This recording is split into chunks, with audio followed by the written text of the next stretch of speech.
After the flood destroyed my factory, my wife left me. I took the same night bus to my motel every day. I always brought the driver a coffee. Tonight, he drove straight past my stop and locked the doors. "Sit down, buddy. I saw your wife paying two guys to wait for you in the alley. Watch this. I'm glad to have you here. Follow this story until the end and comment the city you're watching from so I can see how far my story has reached. I never thought my life would end up like this." 64 years old, sitting in a motel room that smells like disinfectant and broken dreams, watching the neon sign outside flicker on and off like a dying heartbeat. The Sunset Motel isn't the kind of place you choose. It's the kind of place you end up when everything else has been stripped away. 3 months ago, I owned Hartwell Custom Furniture, a business I'd built over 25 years. We specialized in handcrafted dining sets, bedroom furniture that would last generations. I had 12 employees, a workshop that smelled like sawdust and possibility, and a bank account that let me sleep peacefully at night. Then the floods came in March, and the Cumberland River decided to rewrite my story in a single devastating night. I can still remember standing in what used to be my workshop, watermarks reaching halfway up the walls, every piece of equipment rusted beyond repair. The insurance adjuster, a thin man with wire-rimmed glasses, shook his head as he calculated my losses. $300,000 in damage, he said, not looking at me. Unfortunately, flood damage isn't covered under your current policy. That's when I learned the difference between having money and having nothing. It happens faster than you think. Kimberly took the news about as well as I expected. We'd been married 15 years and I thought I knew her. I thought I understood the woman who'd walked down the aisle when she was 24 and I was 49. People whispered about the age difference back then, but I genuinely believed we loved each other. I believed she saw something in me worth staying for. "This is temporary," she said that first week after the flood, her voice tight as she packed her clothes into suitcases. "I just need time to think, Thomas, to figure out what we're going to do." She was standing in our bedroom, the bedroom we'd shared for over a decade, but she wouldn't look at me. Her hands moved quickly, efficiently, like she'd been planning this moment long before the water ever rose. I watched her fold the silk blouses I'd bought her for Christmas, the ones she said made her feel beautiful. "Where will you go?" I asked, though part of me already knew the answer. "My sister's place in Nashville." She paused, a black dress clutched in her hands, "just until we figure this out." That was April 15th. I know because I wrote the date on a napkin and kept it in my wallet, thinking she'd call in a day or two, thinking this was just shock. Just fear talking. I was wrong. The bank took our house on May 3rd. I remember the exact date because it was the same day I realized Kimberly wasn't coming back. Her phone went straight to voicemail. When I called her sister, I got a recording saying the number had been disconnected. By May 10th, I was living in room 17 at the Sunset Motel, paying $250 a week for a space barely larger than my old walk-in closet. The wallpaper was peeling. The carpet had stains I didn't want to identify, and the air conditioning unit rattled like it was breathing its last breath. But it was a roof, and it was all I could afford. The job at Morrison Security came through a temp agency, night shifts $8 an hour, watching empty office buildings while the rest of the world slept. It wasn't much, but it gave me $500 a week, enough to keep paying for the motel and buy food from the gas station down the street. That's how I ended up on the number 47 bus every night at 10:30, riding 40 minutes across town to spend 8 hours walking empty hallways. The bus was old, probably from the 1980s, with torn vinyl seats and windows that didn't quite close properly. But the driver was kind. Arthur Clemens was maybe 58, with gray hair that stuck up in the back and laugh lines that suggested he'd found reasons to smile, despite driving a city bus for 30 years.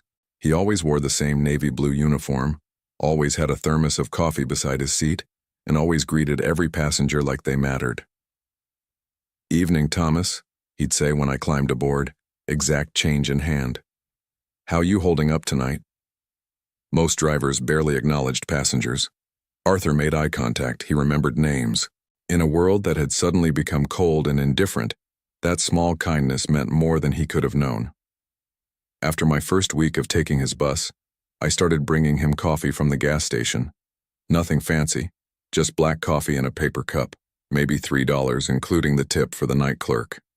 Arthur's face lit up the first time I handed it to him. You don't need to do that, he said, but his hands wrapped around the cup like it was precious. I appreciate it, though. Gets lonely on these late runs. I know the feeling, I said, and we shared a look that needed no explanation. The routine became the only stable thing in my life. Take the bus at 10:30, give Arthur his coffee, sit in the same seat 3 rows back, watch the city blur past in streaks of yellow and red light. The office building where I worked was downtown, 23 floors of glass and steel that housed an accounting firm, a law practice, and several smaller businesses. My job was simple. Walk the floors every hour, check that doors were locked, make sure nobody was there who shouldn't be. It gave me time to think. Too much time, actually. I'd walk those empty hallways, my footsteps echoing off polished floors, and I'd think about Kimberly, about where she was, what she was doing, whether she ever thought about our 15 years together, whether any of it had been real. She'd call sometimes, maybe once every 2 weeks, always from a different number, always with the same excuse. I'm still figuring things out, Thomas. I need more time. Her voice sounded different on those calls, harder somehow, like she was reading from a script. I'd ask if we could meet, talk in person, maybe work things out. She'd always have a reason why that wasn't possible. Always something vague about needing space, needing clarity. The last time she called was 3 weeks ago. I was sitting in my motel room, watching a rerun of an old Western on the small television that came with the room. The phone rang and I answered on the second ring, hoping it was her. Thomas. Her voice was businesslike, almost cold. I need you to sign some papers. My heart jumped. Maybe this was it. Maybe she wanted to try again, wanted to file something with the insurance company, wanted to start over. What kind of papers? Legal stuff. For the divorce. The words hit like a physical blow. I'll drop them by your work sometime. The security desk can hold them. Divorce? I could barely get the word out. Kimberly, we haven't even talked about. There's nothing to talk about, Thomas. We both know this is over. Her voice softened slightly, but it felt calculated rather than genuine. I'm not the same person I was when we got married. People change. Situations change. I could find another job, I said quickly. Something better. We could start over somewhere new. It's not about money. But even as she said it, I could hear the lie. Everything was about money. Everything had always been about money. I've already moved on, Thomas. You should too. The line went dead. I sat there holding the phone for maybe 10 minutes, listening to the dial tone, waiting for her to call back and tell me it was all a mistake. She never did. That night, riding the bus to work, Arthur noticed something was wrong. He always noticed. You look like someone ran over your dog, he said as I handed him his coffee. Everything all right? I considered lying, telling him I was fine, keeping my problems to myself like I'd been doing for months. Instead, I found myself saying, my wife wants a divorce. Arthur nodded slowly, like he'd suspected this was coming. How long you been married? 15 years. The number felt heavy in my mouth. She left when I lost my business, said she needed time to think. And now? Now she says she's moved on. I sat down in my usual seat, feeling older than my 64 years. Guess I was the only one who thought we still had a chance. Arthur was quiet for a long moment, navigating through downtown traffic. Then he said, some people stick around for the good times and disappear when things get hard. Others stick around through everything. Sounds like you married the wrong kind. The simple truth of it cut deep, but it also felt like permission to stop hoping. Stop waiting for her to come back. Stop believing that love could survive when everything else had failed. But that night, walking the empty corridors of the office building, I couldn't shake the feeling that something wasn't right. Kimberly's call had felt wrong somehow, too scripted, too final. In 15 years of marriage, even during our worst fights, she'd never been that cold, that dismissive. I told myself I was imagining things, that grief was making me paranoid. But as I stood at the security desk looking at my reflection in the dark windows, I couldn't escape the feeling that there was more to this story than she was telling me. The papers she'd mentioned never showed up. Days passed, then weeks, and nothing came to the security desk. When I tried calling the number she'd used, it was disconnected. When I tried her sister's house again, a stranger answered and told me no one by that name lived there. It was like Kimberly had vanished completely, leaving me with questions I couldn't answer and a growing certainty that everything she'd told me was a lie. The feeling started small, like an itch you can't quite reach. I'd be walking to the gas station for my usual dinner, a microwaved sandwich and a bottle of water, and I'd catch a glimpse of someone in my peripheral vision. When I'd turn to look, there'd be no one there. Just shadows and parked cars and the ordinary bustle of people living their lives. At first I chalked it up to stress. Losing everything tends to make a man jumpy, and I figured my nerves were just catching up with the reality of my situation. But after 2 weeks of feeling eyes on me, I started paying closer attention. There was a man in a gray jacket who seemed to be at the gas station every time I stopped by. He'd be browsing the magazines or checking his phone by the coffee machine, always facing away when I looked in his direction. Another man, taller, with a baseball cap pulled low, showed up at the bus stop 3 different evenings. He never got on the bus, just stood there smoking cigarettes until Arthur pulled away. I mentioned it to Arthur one night, trying to keep my voice casual. "You ever notice people acting strange around the bus stops?" Arthur glanced at me in the rearview mirror, his brow furrowed with concern. "Strange how?" "People who show up but don't actually ride the bus, people who seem to be watching." Even saying it out loud made me feel paranoid, like an old man seeing conspiracies where none existed. But Arthur didn't dismiss my concerns. Instead, he was quiet for a long moment, navigating through evening traffic with practiced ease. "You know, Thomas," he said finally, "in 30 years of driving this route, I've learned to pay attention to things that don't fit the pattern. People who stand around bus stops without getting on buses, that's definitely something that doesn't fit." "So you've noticed them too?" "Last week there was a guy at the Morrison building stop, just standing there when I dropped you off, still standing there when I came back through an hour later. Didn't look like he was waiting for anything in particular." Arthur adjusted his mirrors, checking something behind us. "Tonight, there's a dark sedan that's been following us for about 10 minutes, staying back but making the same turns we are." My stomach tightened. "You think someone's following me?" "I think someone wants you to think they're following you. Question is why." Arthur's voice was steady, but I could hear the concern underneath. "You got any idea who might want to keep tabs on you?" The honest answer was no. I was nobody special, just an old man who'd lost his business and his wife working a minimum wage job to pay for a motel room. I had no enemies, no debts significant enough to warrant this kind of attention. But then I thought about Kimberly's phone call, about the cold efficiency in her voice when she'd mentioned divorce papers that never materialized. "My ex-wife called a few weeks ago," I said slowly. "Said she was sending papers for me to sign. Legal documents. But nothing ever showed up." Arthur nodded thoughtfully. "What kind of legal documents?" "She didn't specify. Just said it was for the divorce." I paused, remembering the conversation more clearly now. "Actually, she asked about my work schedule. Wanted to know which shift I was working when I'd be at the building to receive the papers."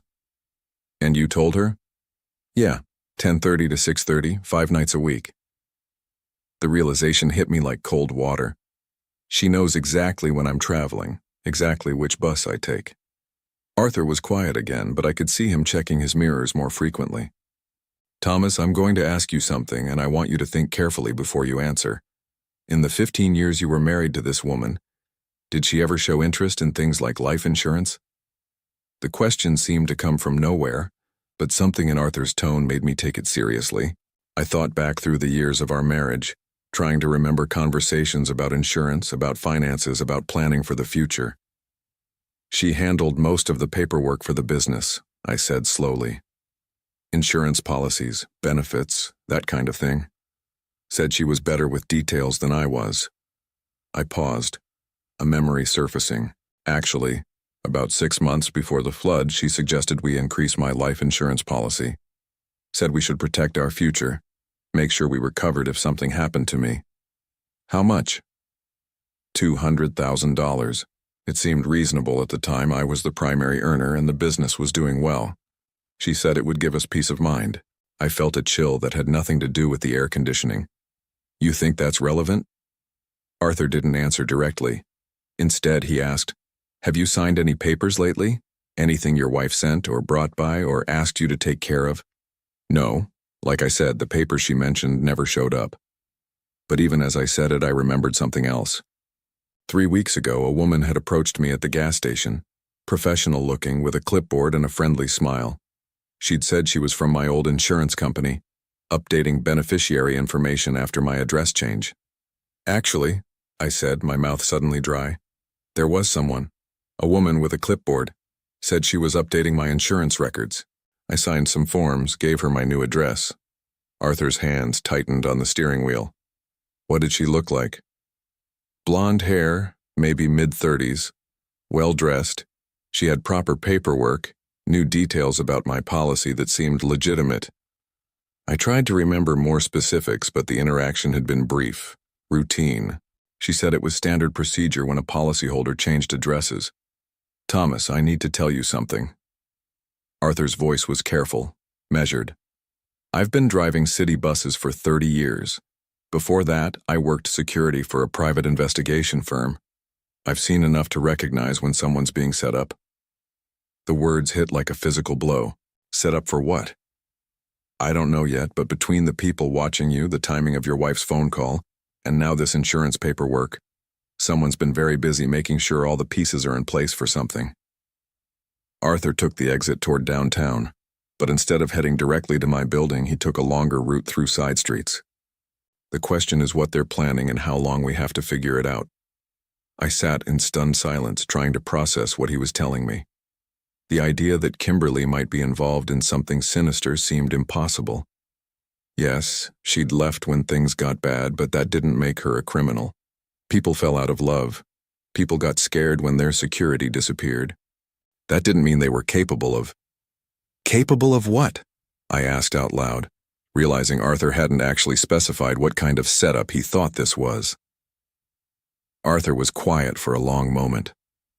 When he finally spoke, his voice was gentle but firm. Thomas, when someone updates a life insurance beneficiary and then has people following the policyholder, there's usually only one reason. They're making sure they'll be in the right place at the right time to collect. The implication hung in the air between us like poison gas. My wife, my ex-wife, was planning something that would result in her collecting on my life insurance policy. And there was only one way that could happen. She wants me dead, I whispered, the words feeling unreal even as I spoke them. I think she wants it to look like an accident, Arthur corrected.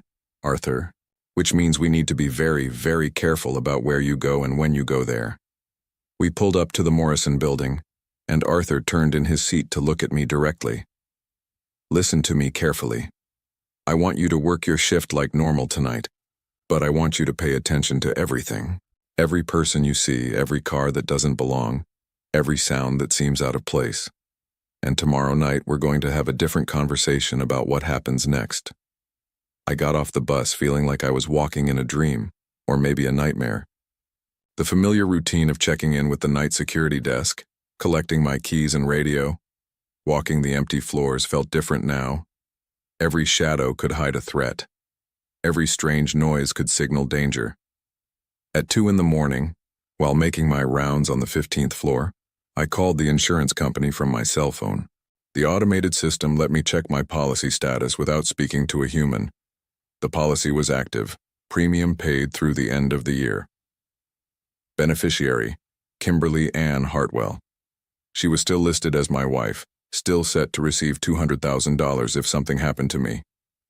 And according to the paperwork that blonde woman had shown me, my address had been updated to reflect my new residence at the Sunset Motel, which meant someone knew exactly where I lived, exactly when I was most vulnerable, and exactly how much money my death would be worth. I spent the rest of my shift checking locks and rechecking them, jumping at every settling sound the old building made. By morning, I was exhausted, paranoid, and absolutely certain that Arthur was right. That Tuesday night started like any other. I climbed aboard the number 47 bus at 10:30, Arthur's coffee in hand, trying to shake off the paranoia that had been eating at me for weeks. The coffee was still hot. I'd bought it just minutes before from the gas station, where the night clerk had given me his usual nod and wished me a safe shift. "Evening, Thomas," Arthur said as I dropped my exact change into the fare box. But something was different in his voice tonight. There was tension there, a careful control that made me look at him more closely. "Everything all right?" I asked, handing him the coffee. Arthur accepted the cup but didn't take his usual appreciative sip. Instead, he set it carefully in the cup holder beside his seat and checked his mirrors with more attention than normal. "Get settled in your usual seat," he said quietly. "We need to talk, but not yet." I made my way to the third row back, the worn vinyl seat creaking under my weight. The bus was nearly empty tonight. Just me, an elderly woman near the front with a bag of groceries, and a young man in headphones slumped against a window. Nothing unusual there. Arthur pulled away from the curb with his typical smooth acceleration, and we merged into the light evening traffic. For the first 15 minutes, everything seemed normal. We made our usual stops, picked up a few passengers, dropped off the grocery woman at her corner. The young man got off near the University District, leaving just me and Arthur and the hum of the diesel engine cutting through the night air. That's when I noticed we weren't following our usual route. Instead of taking Madison Avenue toward downtown, Arthur had turned onto a residential street I'd never seen before. Tree-lined, quiet, with houses that had been built in the 1950s and maintained with obvious care. Porch lights glowed warmly behind neat hedges, and I could see the blue flicker of television screens through curtained windows. "Arthur," I said, leaning forward in my seat, "I think you missed the turn." "No," he said, his voice steady but grim. "I didn't miss anything. Thomas, I need you to listen to me very carefully. We're not going to your building tonight. At least, not the usual way." My stomach tightened. "What do you mean? What?" Arthur pulled the bus over to the side of the quiet street and engaged the parking brake.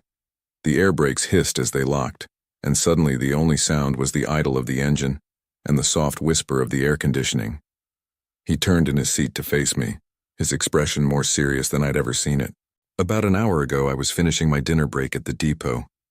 I drove past your motel on my way back to start my shift just to check on things."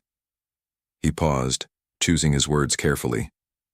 "There was a woman in the parking lot, blonde, well-dressed, talking to two men beside a dark sedan." "What kind of men?"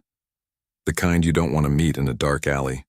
Arthur's hands were steady on the steering wheel, but I could see the tension in his shoulders. Big guys, rough-looking. One of them had his hand inside his jacket in a way that suggested he wasn't carrying a wallet. I felt my mouth go dry. "You think it was Kimberly?" "I'm sure it was Kimberly. I got a good look at her when she turned toward the streetlight. Same woman from the photo you showed me last week." Arthur had asked to see a picture of my ex-wife after our conversation about the insurance paperwork. I'd shown him one from my wallet, a snapshot from our 10th anniversary dinner. "She was handing them something, looked like money, and pointing toward your room." The words hit me like ice water. "She was paying them to hurt me." "Thomas, she was paying them to kill you." Arthur's voice was gentle but firm. I watched them for about 10 minutes. They went over the plan 3 times. One man covers the front of the motel, the other waits in the alley behind the building. "They're planning to corner you when you come back from work tomorrow morning." I stared at him, my mind struggling to process what he was telling me. My ex-wife, the woman I'd shared a bed with for 15 years, the woman who'd cried at our wedding, who'd held my hand through her father's funeral, had hired men to murder me. "How can you be sure that's what they were planning?" Arthur reached into his shirt pocket and pulled out a small digital recorder. "Because I parked close enough to hear every word." He pressed play, and Kimberly's voice filled the small space of the bus. It was her, unmistakably, but there was a coldness in her tone that I'd never heard before. He gets back to the motel every morning at 7:15. Takes the same route through the alley because the front entrance is usually crowded with the breakfast crowd from the diner next door. A man's voice, gravelly and impatient. You sure he'll have the route tomorrow? He's worked the same schedule for 2 months. He's a creature of habit. Kimberly's laugh was bitter. That's part of what made this so easy to plan. Another man's voice. What about witnesses? The alley's isolated. No cameras, no foot traffic at that hour. You'll have plenty of time to make it look like a robbery gone wrong. Her voice was businesslike, discussing my death like it was a routine transaction. Just make sure it's quick. I don't want him to suffer. The recording ended, leaving us sitting in silence broken only by the rumble of the bus engine. I felt numb, like I was floating outside my own body, watching this happen to someone else. She doesn't want me to suffer, I said finally, my voice hollow. How thoughtful of her. Arthur turned the recorder off and slipped it back into his pocket. There's more. After they finished going over the plan, she gave them an envelope. Thick one. I'd guess there was at least $5,000 in there, maybe more. Down payment? That's what it sounded like. The rest when the job's done. Arthur checked his mirrors again, a habit that seemed more pronounced tonight. Thomas, this isn't just about insurance money. A woman doesn't hire professional killers over $200,000. There's something else going on here. I thought about that for a moment, trying to remember anything from our marriage that might explain this level of planning, this depth of betrayal. She handled all the financial paperwork for my business. Insurance, taxes, vendor contracts. She had access to everything. Did you ever check what she was doing? Verify the paperwork. I trusted her. The words tasted bitter now. She was my wife. I thought she was protecting our interests. Arthur nodded grimly. Trust is a beautiful thing until someone weaponizes it against you. He put the bus in gear but didn't pull away from the curb yet. Here's what we're going to do. I'm going to drive you past your motel, but we're going to stay on the main street. I want you to look toward the alley behind the building and tell me what you see. We drove in silence for about 10 minutes, winding through residential neighborhoods before merging back onto the main thoroughfare. The Sunset Motel came into view, its neon sign casting pink and blue shadows across the cracked parking lot. Arthur slowed as we approached, giving me a clear view of the building. There, I said, pointing toward the narrow alley that ran behind the motel. 2 men, one by the dumpster, one near the fire escape. Same 2 from earlier, Arthur confirmed. They've been in position for about 3 hours now, waiting for you to come home from a shift that ended 2 hours ago. It was surreal, seeing my own would-be killers standing casually in the shadows, probably checking their phones or smoking cigarettes while they waited for me to walk into their trap. If Arthur hadn't been paying attention, if he hadn't cared enough to check on me, I'd be dead by sunrise. What now? I asked. Now we call the police, Arthur said, pulling out his cell phone. But first, we need to get you somewhere safe, somewhere these guys can't find you. What about my things, my clothes, my medication? Thomas, your medication won't do you much good if you're dead. Arthur's voice was patient but firm. We can worry about replacing your belongings later. Right now, we need to worry about keeping you alive. As he dialed 911, I found myself thinking about the coffee I'd brought him every night for the past 2 months. $3 worth of kindness that had saved my life. If I'd been the kind of passenger who just paid his fare and kept to himself, Arthur never would have gotten invested in my welfare. He never would have driven past my motel to check on things. He never would have positioned himself to overhear Kimberly's conversation with her hired killers. This is Arthur Clemens, city bus driver, badge number 4789, he said into the phone. I need to report a planned murder in progress. While Arthur gave the police dispatcher our location and details about what he'd witnessed, I stared out the bus window at the motel where I'd been living for the past 2 months. Room 17, with its peeling wallpaper and rattling air conditioner, had been a refuge from the worst period of my life. Now it was a crime scene waiting to happen. The dispatcher asked Arthur to stay on the line while units were dispatched to the scene. We sat in the bus, engine idling, watching the alley through the windshield like we were observing some deadly wildlife in its natural habitat. "Arthur," I said quietly, "why did you get involved?" Most people would have minded their own business. He was quiet for a moment, considering the question. "About 5 years ago, my wife died. Cancer. Long battle. Lot of pain." His voice was steady, but I could hear the old grief underneath. For months after the funeral, I was going through the motions. Working my shifts, going home to an empty house, not really living. "What changed?" "A passenger, old guy, probably about your age, rode my bus every Tuesday for his dialysis treatments. One Tuesday, he didn't show up. Next week, same thing. Third week, I drove by his apartment building after my shift just to check." Arthur paused, watching as police cars began arriving at the motel, their lights flashing but sirens silent. "Found him dead on his kitchen floor. Heart attack. Been there for over a week." I felt a chill that had nothing to do with the air conditioning. The thing was, if I'd checked on him that first Tuesday, if I'd cared enough to make sure he was okay, he might have lived, might have gotten help in time. Arthur turned to look at me. I decided that night I wasn't going to let anyone else die alone if there was something I could do to prevent it. Through the windshield, we watched as police officers surrounded the two men in the alley. Even from this distance, I could see the moment they realized they'd been caught. No dramatic chase, no gunfire. Just the quiet efficiency of professionals who'd been outmaneuvered by a bus driver who cared enough to pay attention. "They're going to want to talk to you," Arthur said as more police cars arrived. "Going to want your statement about the insurance policy, about your wife's behavior, about everything that led up to this. Will you stay with me?" "As long as you need me to." I watched as the police led the two men away in handcuffs, and I realized that tomorrow morning I'd wake up alive. Not because I was smart or strong or lucky, but because a stranger had decided my life was worth protecting. "Arthur," I said, "I don't know how to thank you."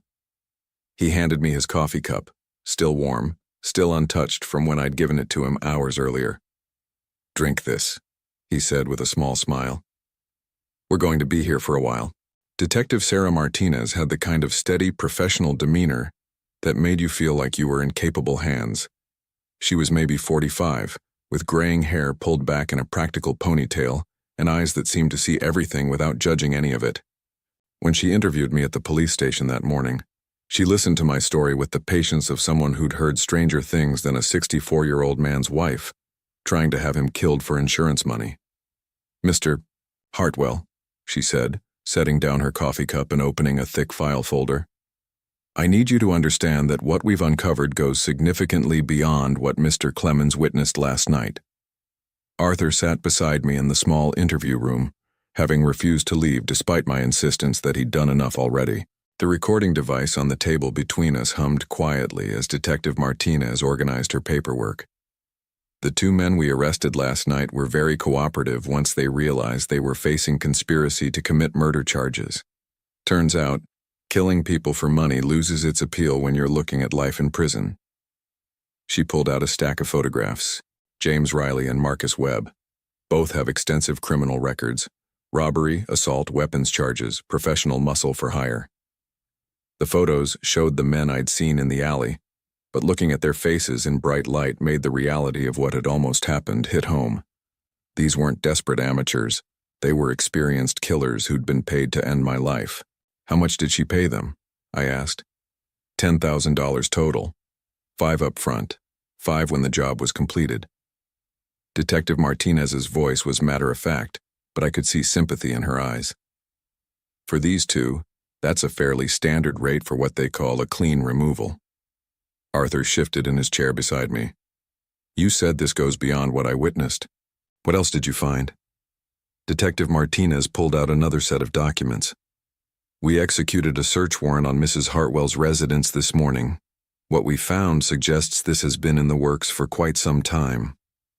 She spread several papers across the table. Even upside down, I could recognize my own signature on multiple documents. Insurance forms, beneficiary updates, address changes, all bearing my name, but none of which I remembered signing. "She's been forging your signature for at least 6 months," the detective explained. Not just for the life insurance policy, but for several other documents as well. A loan application using your business as collateral, a credit card in your name with a $15,000 limit, a second mortgage on your house that you knew nothing about. The room seemed to tilt around me. A second mortgage? Taken out 3 weeks before the flood destroyed your business. $50,000 with you listed as the sole borrower. Detective Martinez's voice was gentle but relentless. The timing suggests she knew about the flood risk before you did. Arthur leaned forward. How could she know that? We're still investigating, but preliminary evidence suggests she had access to weather reports and flood projections through a contact at the County Emergency Management Office. Someone who was feeding her information about potential flood zones in exchange for money. I felt sick. She knew the flood was coming and she didn't warn me. It appears she wanted your business to be destroyed, Mr. Hartwell.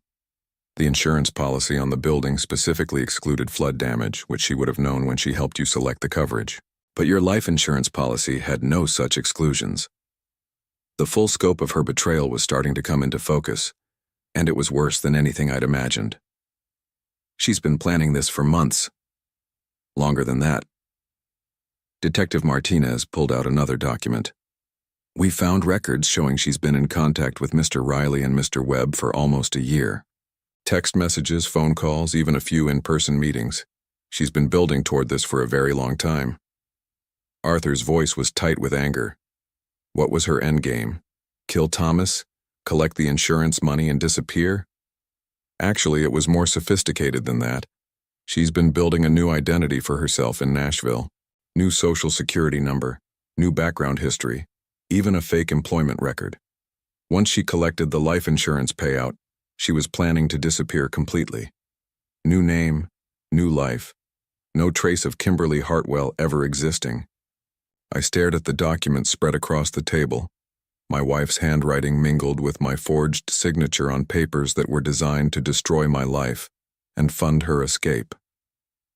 15 years of marriage, and I'd been nothing more than a long-term investment that had finally matured.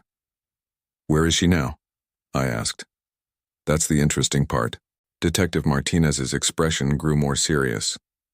When we went to arrest her this morning, she wasn't at her sister's house in Nashville. According to the sister, Kimberly left yesterday evening and didn't say where she was going. A chill ran down my spine.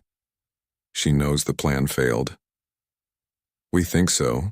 The men we arrested last night were supposed to check in with her by 6 this morning. When they didn't, she probably realized something had gone wrong. The detective paused, checking her notes. We've put out a BOLO alert for her vehicle, and we've frozen her bank accounts. She can't get far without money. Arthur frowned. Unless she has cash hidden somewhere, which she does. Detective Martinez pulled out bank statements. Over the past 6 months, she's been withdrawing large amounts of cash from accounts tied to the loans she took out in your name, Mr. Hartwell. We estimate she has access to at least $30,000 in untraceable currency. The betrayal kept getting deeper. Not only had she planned to kill me, but she'd been stealing from me for months to fund her escape plan. Every signature she'd forged, every document she'd falsified, every lie she'd told me about needing time to think. It had all been part of a systematic destruction of everything I'd built. Detective, I said, trying to keep my voice steady. What happens now? Now we find her. And in the meantime, you're going to need somewhere safe to stay. She's already proven she's willing to hire killers, and $30,000 can buy a lot of determination. Arthur spoke up before I could respond. He can stay with me. I've got a spare room and I'm retired military. I know how to watch for trouble. I turned to look at him, overwhelmed by his continued generosity. Arthur, you've already done so much. Thomas, this isn't charity. It's what decent people do for each other. His voice was firm but kind. Besides, I've got a feeling this isn't over yet. He was right. At 2 o'clock that afternoon, while Arthur and I were eating lunch at his kitchen table, Detective Martinez called with an update. They'd found Kimberly's car abandoned at a bus station 40 miles outside the city. Security cameras showed her boarding a Greyhound bus to Atlanta. But when police met the bus at its destination, she wasn't on it. She could be anywhere by now, the detective said over the phone, her frustration evident. She planned this escape route as carefully as she planned everything else. What about the men she hired? I asked. Are they talking? They're singing like canaries, hoping to get reduced sentences. But here's the thing, Mr. Hartwell. They weren't the only ones she contacted. According to their statements, she had backup plans in case they failed. Other people she could call. Other ways to complete the job. My blood ran cold. She's not giving up. Probably not. Women like Kimberly Hartwell don't invest a year of planning just to walk away when the first attempt fails. She's likely regrouping, trying to figure out a new approach. After Detective Martinez hung up, Arthur and I sat in his kitchen in thoughtful silence. His house was small but comfortable, filled with the kind of furniture that suggested a man who'd lived alone for a while but still cared about making his space feel like home. Through the window I could see his neighbor working in a garden, an ordinary scene of suburban peace that felt surreal after the events of the last 24 hours. Arthur, I said finally, why didn't I see this coming? 15 years of marriage, and I never suspected she was capable of something like this. Arthur refilled our coffee cups, considering the question, because you're not capable of something like this. People like us, we assume other people think the way we do. We can't imagine the kind of long-term deception she pulled off because we'd never be able to live with ourselves if we did something like that. But there had to be signs, things I should have noticed. Probably, but recognizing evil requires thinking like evil, and that's not necessarily a bad thing that you couldn't do that. Arthur sat back down, studying my face. The question now isn't how you missed the signs. The question is what you're going to do with the rest of your life. It was a question I hadn't had the luxury of considering. For months I'd been focused on day-to-day survival, paying for the motel room, working enough hours to afford food, getting through each day without falling apart completely. The idea that I might actually have a future, that I might be able to build something beyond mere survival hadn't occurred to me. I don't know, I admitted. I've lost everything. The business, the house, my savings. Even if they catch Kimberly, even if she goes to prison, I'm still a 64-year-old man with nothing to show for 40 years of work. Arthur was quiet for a moment, then got up and walked to a bookshelf in his living room. He came back with a small wooden box, the kind used for jewelry or keepsakes. Inside was a business card yellowed with age. After my wife died, I thought my life was over too. Thought the best years were behind me, and all I had to look forward to was marking time until I joined her. He handed me the business card. Then I met a man who taught me something important. The card read, Clemens & Associates, Custom Furniture Restoration, in smaller print, specializing in antique repair and refinishing. I looked up at Arthur, confused. You restore furniture? I learned how from a master craftsman who taught me that broken things aren't worthless. They just need someone who knows how to fix them properly. Arthur's voice was steady, but there was something deeper underneath. Thomas, you've been treating yourself like you're broken beyond repair. But what if you're just damaged goods that need the right kind of attention? I thought about that while Arthur prepared dinner, a simple meal of grilled chicken and vegetables that tasted better than anything I'd eaten in months. As we ate, he told me about his furniture restoration business, how he'd started it as a hobby after his wife's death, and gradually built it into something that brought him both income and satisfaction. The thing about restoration work, he said, is that you can't rush it.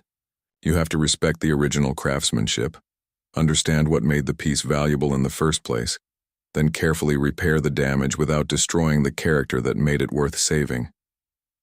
You're talking about more than furniture, aren't you? Arthur smiled. Maybe. But I'm also talking about the fact that I could use a business partner, someone who understands woodworking, someone who knows how to build things that last. The offer hung in the air between us like a lifeline I was afraid to grab. After everything that had happened, after all the betrayal and loss and fear, the idea that someone might actually want to work with me, might see value in what I could contribute, seemed too good to be true. Arthur, I appreciate what you're trying to do, but I don't have any money to invest. No tools, no workspace, nothing to contribute except 40 years of experience building furniture that people wanted to keep in their families for generations. Arthur interrupted gently. Thomas, I don't need your money, I need your expertise. I need someone who understands wood and craftsmanship and what it takes to create something beautiful. As we cleaned up the dishes, my phone rang. Detective Martinez again, this time with news that made my knees weak with relief and terror in equal measure. "We found her," she said without preamble. Kimberly Hartwell was arrested 2 hours ago at a bus station in Birmingham, Alabama. She was carrying a fake ID and $28,000 in cash. Is she talking? Not yet, but she will. We have enough evidence to put her away for a very long time, Mr. Hartwell. Conspiracy to commit murder, insurance fraud, identity theft, forgery. She's looking at 25 years to life without the possibility of parole. After I hung up, Arthur and I sat on his porch watching the sun set over his quiet neighborhood. For the first time in months, I felt like I could breathe normally. The immediate threat was over. Kimberly was in custody. Her hired killers were behind bars, and I was alive. But more than that, I was beginning to understand that survival wasn't the same thing as living. And for the first time since the flood destroyed my old life, I was starting to think about what kind of new life I might want to build. 3 weeks after Kimberly's arrest, Detective Martinez called with an unexpected request. I was in Arthur's workshop at the time, learning how to properly sand a 1930s dining table that had been damaged by decades of neglect. The methodical work was therapeutic. Each stroke of sandpaper revealed a little more of the original wood underneath the accumulated scratches and stains. "Mr. Hartwell," Detective Martinez said when I answered the phone, "I need to ask you something that might be difficult. Would you be willing to participate in a recorded conversation with your ex-wife?" I stopped sanding, my hand frozen above the table's surface. "What kind of conversation?" "She's finally agreed to cooperate with our investigation, but only if she can speak to you first. Her lawyer says she has things she needs to explain, things that might help you understand why this happened." Arthur looked up from the antique armoire he was restoring, his expression concerned. He'd been protective of me since the night he'd saved my life, almost paternal in his attention to my well-being. I knew he wouldn't like the idea of me facing Kimberly again. "Is it safe?" I asked. "Completely. She's in custody, the conversation would be recorded, and there would be guards present. You'd be separated by reinforced glass." Detective Martinez paused. "I should tell you, Mr. Hartwell, that you're under no obligation to do this, but sometimes these conversations help victims find closure." Closure. I thought about that word as I looked around Arthur's workshop. In the past 3 weeks, working with my hands again had started to heal something inside me that I hadn't even realized was broken. The smell of wood polish, the satisfaction of bringing damaged furniture back to life, the quiet companionship of working alongside someone who understood craftsmanship. It was slowly rebuilding my sense of purpose. But underneath that healing, questions remained. Why had Kimberly chosen this path? When had our marriage become a death sentence? What had I done, or failed to do, that made killing me seem like her best option? "I'll do it," I said. Arthur shook his head. "Thomas, you don't need to put yourself through that. Some answers aren't worth the pain of getting them. Maybe not, but I need to try." The county jail was a modern facility built from concrete and steel, designed more for function than comfort. Detective Martinez met me in the parking lot, along with a victim's advocate named Mrs. Chen, who explained what to expect during the conversation. "She may try to manipulate you," Mrs. Chen warned as we walked through the security checkpoint.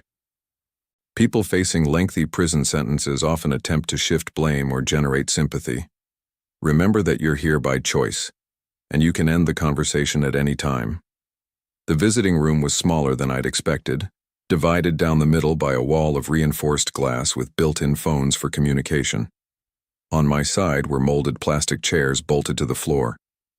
On the other side, Kimberly sat waiting. She looked different than I remembered. Thinner, paler, with her blonde hair pulled back in a simple ponytail instead of the elaborate style she'd favored during our marriage. The orange jumpsuit made her look younger somehow, vulnerable in a way that was probably calculated to generate exactly that impression. When she saw me, her eyes filled with tears. Real ones, as far as I could tell, though after everything that had happened, I no longer trusted my ability to distinguish between genuine emotion and performance. I picked up the phone on my side of the glass. "Hello, Kimberly." "Thomas." Her voice was soft, shaking slightly. "Thank you for coming. I wasn't sure you would. I almost didn't." She nodded, wiping her eyes with the back of her hand. "I know you must hate me. I know you must think I'm a monster." I looked at her through the glass, this woman I'd shared a bed with for 15 years, and tried to feel something. Anger, hurt, betrayal, any of the emotions I'd expected to experience. Instead, I felt mostly sadness. Sadness for the time wasted, for the trust destroyed, for the person she'd apparently never been. "I don't hate you," I said honestly, "but I don't understand you either. That's why I'm here." Kimberly took a shaky breath. "It started small, Thomas. Little lies, little deceits. I told myself I was protecting you from things you didn't need to worry about." "What kind of things?" "Money problems. I was gambling, online poker mostly, and I'd gotten in deeper than I could handle. At first I used my own credit cards, then our joint account. When that wasn't enough, I started forging your signature on loan applications. I remembered Detective Martinez showing me the paperwork, my signature reproduced with practiced precision on documents I'd never seen." "How long were you stealing from me?" 3 years. The admission came out in a whisper. By the time I realized how bad it had gotten, I owed almost $100,000 to people who don't accept payment plans. $100,000. Our entire savings account, the equity in our home, probably more. I thought about all the times she'd handled our finances, all the statements she'd said she'd review, all the trust I'd placed in her to manage our life together. "Why didn't you tell me? We could have worked something out, found a way to deal with it." Kimberly laughed, but there was no humor in it. "With what money, Thomas? Your business was barely breaking even. We were already stretched thin with the mortgage and bills. If you'd known how much I owed, you would have left me. So instead, you decided to have me killed." "No." The word came out sharp, desperate. "That wasn't the plan. Not at first. I thought the flood would solve everything." I felt my stomach turn cold. "You knew about the flood before it happened." "I had a friend at the county emergency office. He told me about the weather patterns, about the risk assessment for our area. I knew there was a good chance the river would overflow in March." Her voice became clinical, detached. "I checked our insurance policies. The business was covered for flood damage, but our personal property wasn't. I thought if we lost the house but kept the business insurance payout, we could start over somewhere new." The casual way she discussed destroying our home, our life together, was almost worse than the murder plot. But the business insurance didn't cover floods either. I found that out too late. After the flood hit, after everything was destroyed, I realized I'd made a mistake in reading the policy. Kimberly's voice cracked. Suddenly we had nothing, and I still owed all that money to people who were getting impatient. "So you moved on to Plan B?"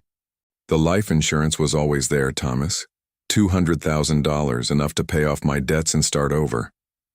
She looked at me through the glass, her expression pleading. "I told myself it would be quick, that you wouldn't suffer. I told myself you were already miserable living in that motel, working that terrible job." The logic was so twisted, so self-serving, that I almost laughed. "You convinced yourself that killing me was a mercy. I convinced myself that it was the only way out for both of us." Tears were streaming down her face now. "Thomas, you have to understand, these people I owed money to, they weren't going to wait forever. If I couldn't pay them, they were going to hurt me, maybe kill me. So you decided to get me killed instead. I thought it would solve everything. The insurance money would cover my debts, you wouldn't have to live with the shame of losing everything, and I could disappear somewhere safe." She pressed her hand against the glass. "I know how it sounds, but in my mind it was the best solution for everyone." I stared at her through the reinforced glass, trying to reconcile this calculating stranger with the woman who used to cry during sad movies, who'd held me when my father died, who'd promised to love me in sickness and in health until death do us part. Apparently she'd taken that last part more literally than I'd realized. "What about the forgeries? The fake insurance paperwork? How long were you planning this?" Kimberly wiped her nose with a tissue. "About 8 months. Once I realized the gambling debts were never going away, I started thinking about alternatives. I researched how life insurance payouts work, what kind of documentation they require, how to make a death look accidental. You researched how to murder me. I researched how to solve an impossible problem. Her voice hardened slightly. Thomas, you weren't listening to me during those last few months of our marriage. You were so focused on the business, so absorbed in your own world that you didn't notice I was drowning. And there it was, the shift Detective Martinez had warned me about. The attempt to make this partially my fault, to suggest that if I'd been a better husband, she wouldn't have been forced to plan my murder. So this is my fault for not noticing you were stealing from me and planning to have me killed? No, that's not what I meant. What did you mean, Kimberly? She was quiet for a long moment, her hand still pressed against the glass between us. When she spoke again, her voice was different, smaller, defeated. I meant that I'm sorry. I meant that I destroyed everything good in my life because I was too proud to ask for help and too scared to face the consequences of my mistakes. She looked directly at me for the first time since I'd sat down. I meant that you deserve better than a wife who saw killing you as a solution to her problems. The conversation lasted another 20 minutes, but nothing else she said mattered much. She answered my questions about the details. How she'd found the men she hired, how she'd planned to collect the insurance money, where she'd intended to go afterward. But the essential truth was simple. She'd been in trouble, and rather than face it honestly, she'd chosen to eliminate the person who trusted her most. When I hung up the phone and walked out of the visiting room, Detective Martinez was waiting with the paperwork for me to sign. My statement about the conversation would be part of the evidence used in her sentencing hearing. "How do you feel?" Mrs. Chen asked as we walked back to the parking lot. "Empty," I said honestly. I thought I'd feel angry or betrayed or something dramatic. Instead, I just feel like I wasted 15 years of my life with someone I never really knew. "That's not uncommon," she said gently. "Sometimes the hardest part of these situations is accepting that the person we thought we loved was never real to begin with." Arthur was waiting in his truck when I came out of the building. He'd insisted on driving me to the jail, saying he didn't want me to be alone afterward. As we drove back to his house, I told him about the conversation, about Kimberly's explanations and justifications and apologies. "Do you believe her?" he asked when I finished. I thought about that as we turned into his neighborhood, past the neat houses with their well-maintained lawns and the kind of quiet stability I'd never appreciated until it was gone. "I believe she's sorry," I said finally. "I believe she's scared and desperate and probably genuinely regretful about how things turned out. But I also believe she would have gone through with it if you hadn't intervened.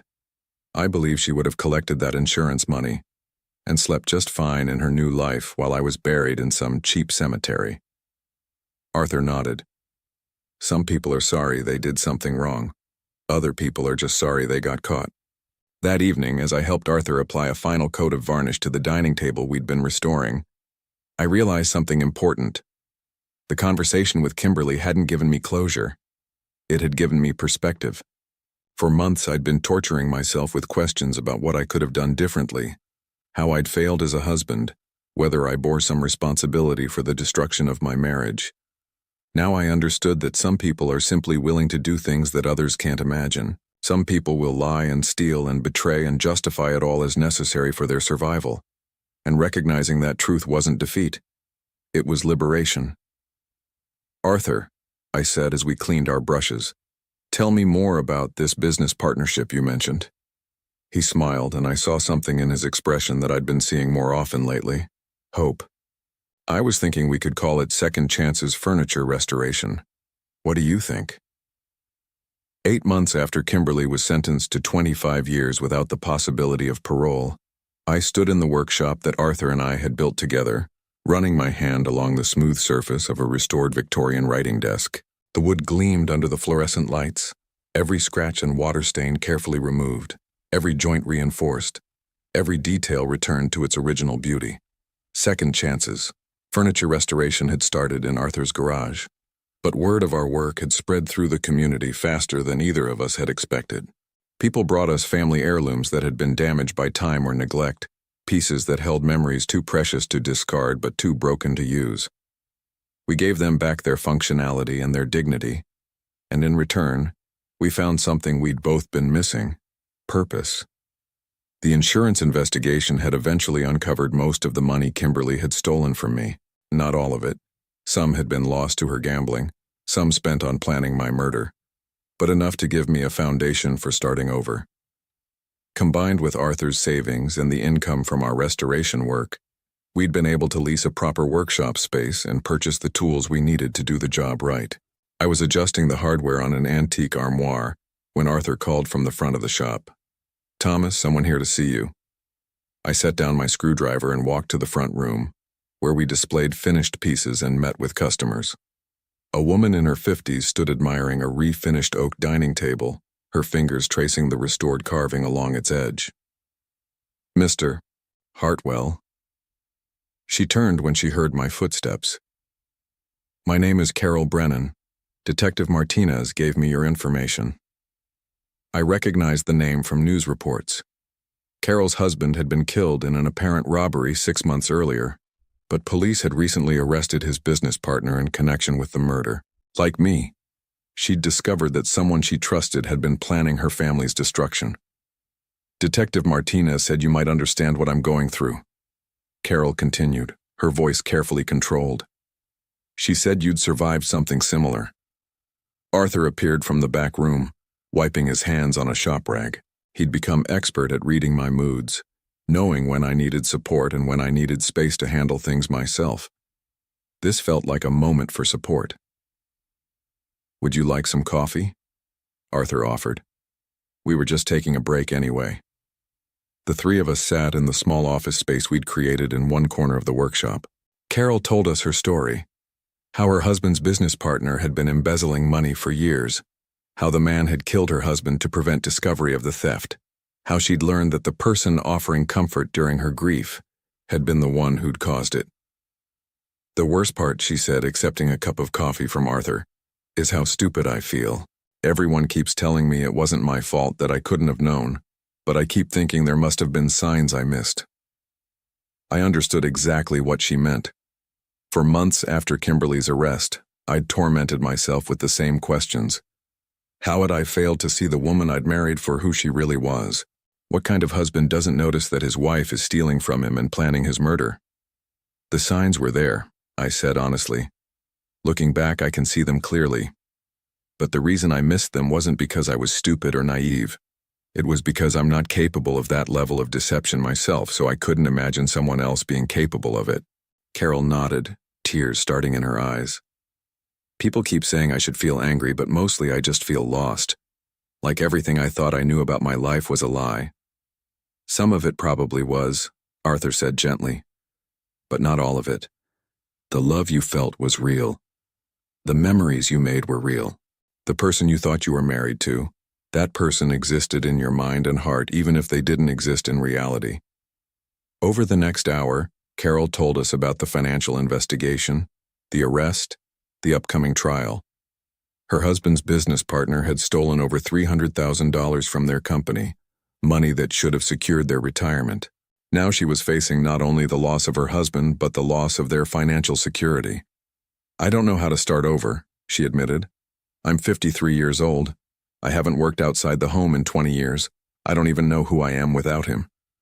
I thought about that question, about the difference between starting over and continuing forward. 6 months ago, I'd thought my life was essentially finished. 64 years old, no money, no home, no prospects, betrayed by the person I'd trusted most. If someone had told me then that I'd be running a successful business with a friend who'd risked his own safety to save my life, I would have thought they were delusional. "Carol," I said, "can I show you something?" I led her to the back of the workshop, where we kept the pieces that were in various stages of restoration. Arthur followed, understanding where I was going with this. "See this rocking chair?" I pointed to a piece we'd been working on for several weeks. When the owner brought it in, it was barely recognizable. The seat was split. 2 of the rockers were cracked. The finish was completely destroyed. She told us it had been her great-grandmother's chair, that 4 generations of women had rocked their babies in it. Carol examined the chair, which was now about halfway through the restoration process. The structural repairs were complete, but we hadn't yet applied the final finish. The owner wanted to throw it away. Arthur continued, said it was too far gone to save, that she should just buy a new one. But look at it now. The chair was beautiful, its original craftsmanship revealed through careful repair and attention. The wood grain that had been hidden under decades of damage was now visible, and the elegant curves of its design were once again apparent. It's not the same chair it was when it was first made, I explained. Some of the wood had to be replaced, some of the joints had to be rebuilt entirely. But it's still fundamentally the same piece, still capable of serving its purpose, still valuable to the family that owns it. Carol ran her hand along the arm of the chair, understanding the metaphor. You're saying I can be repaired. I'm saying you're not as broken as you think you are, Arthur said. Damaged, yes. Changed, absolutely. But not beyond repair. We talked for another half hour about practical matters, financial planning, career possibilities, support groups for people who'd survived similar betrayals. Carol had a college degree in accounting that she'd never used professionally, skills that could translate into employment if she was willing to update her training. Detective Martinez mentioned that you might be looking for someone to help with bookkeeping, Carol said as she prepared to leave. I know my situation makes me less than ideal, but actually, I interrupted, it makes you exactly ideal. We need someone who understands what it's like to have your trust betrayed, someone who won't take advantage of the faith we're placing in them. Arthur nodded. Someone who knows that second chances are precious things, not to be wasted. We agreed that Carol would start part-time, handling our invoicing and customer records while she took evening classes to update her accounting skills. It wasn't a permanent solution to her problems, but it was a beginning, a way to start rebuilding her life one small step at a time. After Carol left, Arthur and I returned to our respective projects. He was working on a mahogany sideboard that had been water damaged in a basement flood. I continued with the Victorian writing desk, carefully adjusting each piece of brass hardware until it operated with the smooth precision the original craftsman had intended. You know, Arthur said after we'd worked in comfortable silence for a while, I never told you what made me start paying attention to you on the bus. I looked up from my work, curious. In the months we'd been friends and business partners, Arthur had shared many stories about his life, but he'd never explained what had prompted him to get involved in my situation. It was the coffee, he said, applying wood stain with careful, even strokes. Not just that you brought it, but the way you brought it. Like it mattered to you whether I had a good night or a bad one. Most passengers, they get on, they pay their fare, they ignore the driver. You made eye contact, you asked how I was doing. You treated me like a person instead of just a service. I thought about those nights on the bus, how Arthur's kindness had been the only bright spot in my increasingly dark world. I'd brought him coffee because it was the only way I could think of to return some small measure of the humanity he'd shown me. $3 worth of coffee, I said, shaking my head in amazement. That's what saved my life. No, Arthur corrected gently. Treating another human being with basic decency is what saved your life. The coffee was just how you chose to express it. As evening approached, we began cleaning our tools and preparing to close the shop for the day. It was a routine we'd developed over the months, a quiet ritual that marked the transition from work to personal time. Arthur would go home to the house where he'd lived alone since his wife's death, but now he had plans for his evenings, books to read, projects to work on, sometimes dinner with friends he'd reconnected with since his life had taken on new meaning. I would go back to the small apartment I'd rented 3 blocks from the workshop, a place that was simple but clean and entirely my own. No moldy motel rooms, no flickering neon signs, no reminders of the lowest point in my life. Just a comfortable space where I could cook my own meals, read in my own chair, and sleep without worrying about who might be waiting for me in dark alleys. Thomas, Arthur said as we locked up the shop, I've been thinking about expanding. Maybe taking on a larger space, hiring an assistant, really growing this thing into something significant. What did you have in mind? There's a building for sale about 6 blocks from here. Used to be a car repair shop, but it's got good bones and plenty of space for a proper showroom.